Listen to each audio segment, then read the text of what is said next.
What's up, everybody? Kid Trunks 44 here, and tomorrow will be the NBA 2024 draft for my Milwaukee Bucks, and that's the team I'll vouch for, and that's my favorite team in the whole NBA. If you guys don't know, well, now you know.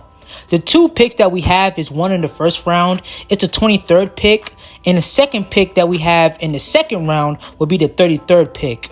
There's about 4 players that I can see that can really fit for our team this upcoming 2025 season that can be a great pairing for Giannis and also Damian Lillard. What we really need to focus on is our defense. And I see a lot of young talent for this draft that can basically help us. Listen, we're not trying to look for a player who can possibly score the ball, but definitely one that can defend the perimeter or possibly even the interior defense that can go ahead and block shots and defend the paint. And the one thing we need to really just focus on this draft is we have to get younger, so we definitely have to execute this draft picks that we have.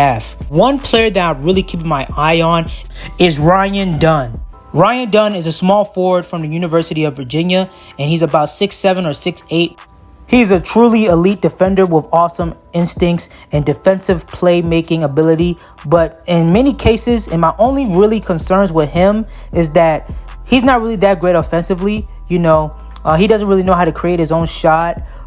And he's not really that great of a three-point shooter to begin with also. But if he can develop a three-point shot, which I think he could, because every player that comes in the NBA damn near has to shoot a three-point shot.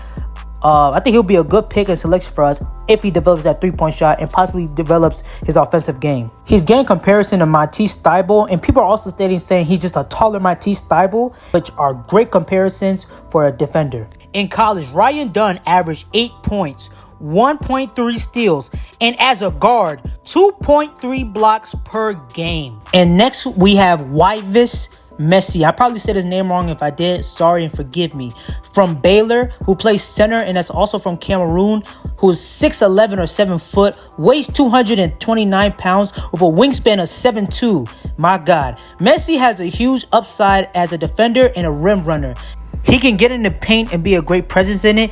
Has great quick time reaction when he blocks shots. He's very athletic for his size, that can move fast, who can jump high, and would be great for alley-oops and also pick and rolls for him to also jump up to get the ball for alley-oops. For Baylor, he averaged 10 points and got a total of 5 rebounds, but got 1.5 blocks per game. And shows flashes of his offensive game improving and possibly could get it better if he gets drafted and develops it. This guy will be a great replacement for Brook Lopez.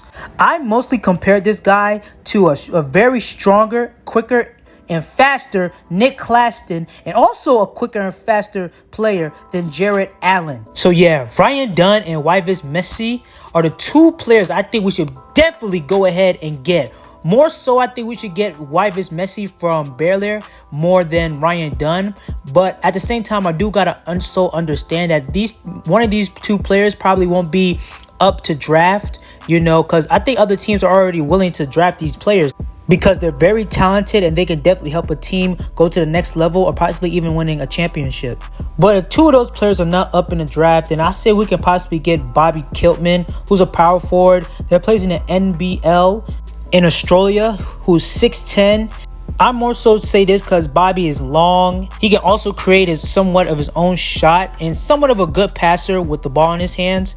But like I stated before, he's not that much great of like a protector of the paint that much. So that's my only concern. He's only 6'10", and we need a tall center that can play center right next to Giannis. There's also another player named Filipowski from Duke. He's 7 foot and weighs 230 pounds. And he's an excellent shooter and overall has a nice offensive talent for a big with great post moves and one-hook shots. He has good passing vision for a 7-footer, rebounds the ball. But my only concerns with this player is he's not that great at defense. But watching film, he's good at setting screens. And I think he'll definitely could be somewhat of a replacement for Brook Lopez, just due that he can shoot from the 3, and that can definitely help Giannis a lot, who's not that great of a shooter or doesn't really tend to shoot the ball that much. So those are the 4 players I think we should let them draft. Just players who can come in right now and especially right in the instance help this team win games and get better. I see in other NBA mock drafts from like, you know, these other websites that Milwaukee Bucks with the 23rd pick may go ahead and get Carrington. Bro, that's dumb and stupid, and that's not going to happen. He's just a offensive guard, you basically asked me. I haven't watched this game. I'm not watching this game.